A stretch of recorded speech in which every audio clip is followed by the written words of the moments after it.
Hey there. So, there's another ridiculous question that atheists keep on asking is, why, if God is so loving, does he need to threaten us with hell? Well, yeah.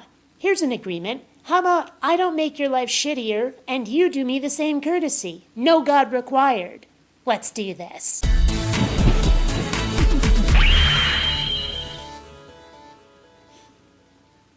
Greetings, fellow space travelers. BionicDance here. Meet, if you haven't already, Atheist Challenger, who's going to tell us all about hell and why it's necessary. When you go to court, you want justice served. You want a just judge.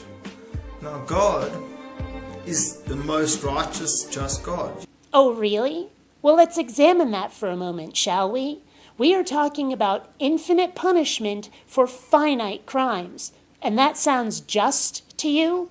That sounds righteous? Because in my world, that sounds like someone overreacting. The rain falls on both of us. The sun shines on both of us, for now. But there will come a time when you will be eternally separated from God. And when that happens, that means hell. Is that all hell is? Being separated from God? You know, I've never actually felt the presence of your God in my life. If he exists, he's not making it very well known. So is that really all hell is? Being separated from God? Because if that's what it is, apparently it's not so bad.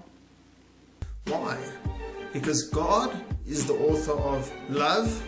God is the author of peace. God is the author of joy. God is the author of light. He spoke light into existence. This is what I look like when I don't actually believe that God exists. Prove it. So when you are eternally separated from him, you think, why can't he just let you go? Because that's your question. Why does he need to threaten you in hell? Why can't he just let you be? He's going to let you be. Because he's going to withdraw himself from you. So love will be taken from you. Hatred will remain. Joy will be taken from you. So torment will remain. Light will be taken from you. So darkness will remain. Well, yeah, those things will happen. But emotions like joy or love, even hatred, are part of our physiology. They're things that happen in our brain, our adrenal glands, all of that stuff.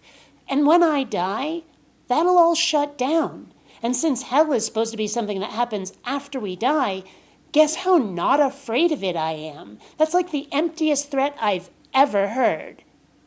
So that is why you will be ended. That's why you will end up in hell. Because God will be taken away from you. You will be eternally separated from the author of all things good.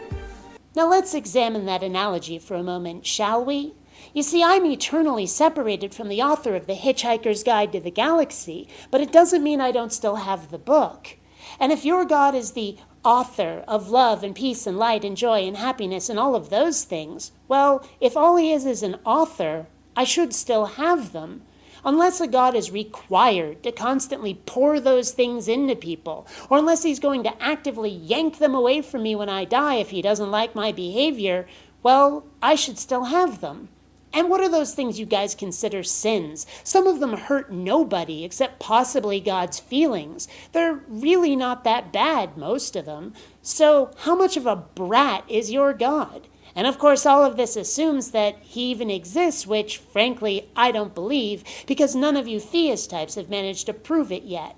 So if this is all that hell is, I'm not impressed, and I'm definitely not worried.